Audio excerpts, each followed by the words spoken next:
पादहस्तासन। इसके पश्चात हमने फॉरवर्ड किया, वो पादहस्तासन फॉरवर्ड बेंडिंग था। ये दोनों आसन बहुत आराम से करने वाले हैं, इसमें कोई जल्दबाजी नहीं करना है, जाने में और आने में कोई झटका नहीं देना है। इसके बाद हम करते हैं कोणासन। तो पहले आपका ये लेफ्ट हैंड आप उठाते हैं, कान तक लाते हैं, है ना, और उसके बाद बिल्कुल आपको इसी सीध में एक जैसा झुकना होता है। अब इसको आप ऐसे करते करते ट्विस्ट नहीं हो सकते, अगर आप ट्विस्ट होंगे तो आसन गलत हो जाएगा। इसलिए दोनों पैरों को मिलाइए, अपनी पोजीशन बनाइए और बिल्कुल आहिस्ता आहिस्ता आपको धीरे धीरे धीरे करके जितना आपसे बनता है पहले उतना झुकिए। सर ये हाथ उधर जाएगा, हाँ है ना, इस तरह से होगा सर, नहीं इस तरह झुकना होगा। वो हाथ उठाया तो आपको इस तरह झुकना होगा। अगेन आपको 10 ब्रेथ्स मिनिमम करना है ना। इसके पश्चात आप आते हैं, फिर आप अपना राइट हैंड उठाते हैं,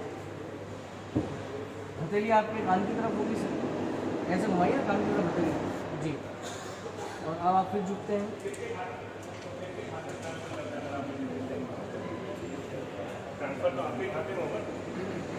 ये आपका पूरा साइड कवर करता है ना। इसमें आपका यहाँ जो कमर वाला हिस्सा है वो खींचता है और उस हिस्से से आपकी साइटिक नर्व प्रभावित होता है।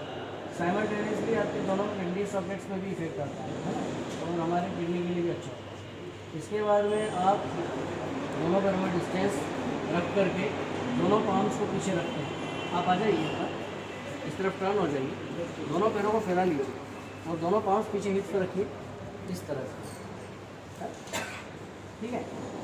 और आपको पीछे की तरफ झुकना होगा, बिल्कुल धीरे धीरे झुकेंगे आप, आराम से झुकिए जितना आपसे होता है, जबरदस्ती नहीं करनी बस। अब आप यहाँ रुकिए, लंबा गहरा श्वास लीजिए और छोड़िए।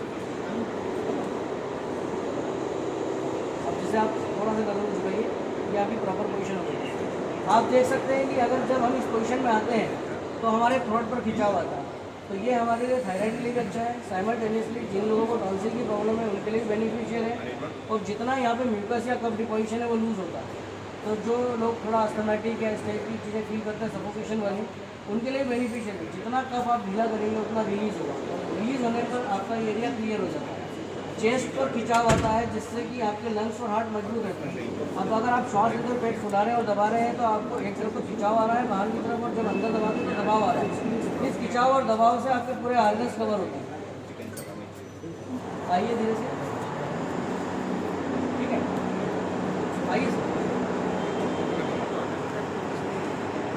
दोनों पैरों को मिला लेने के बाद में ताड़ासन, ये एक ऐसा आसन है, पहले आप हाथ इस तरह से उठाते हैं, इसके बाद में आप ऊपर लेकर फिंगर लॉक बढ़ाते हैं, एरिया उठा लेते हैं और ऊपर की तरफ पीछे सामने के लिए फोकस करें, जिससे कि आपका बैलेंस बना रहता है।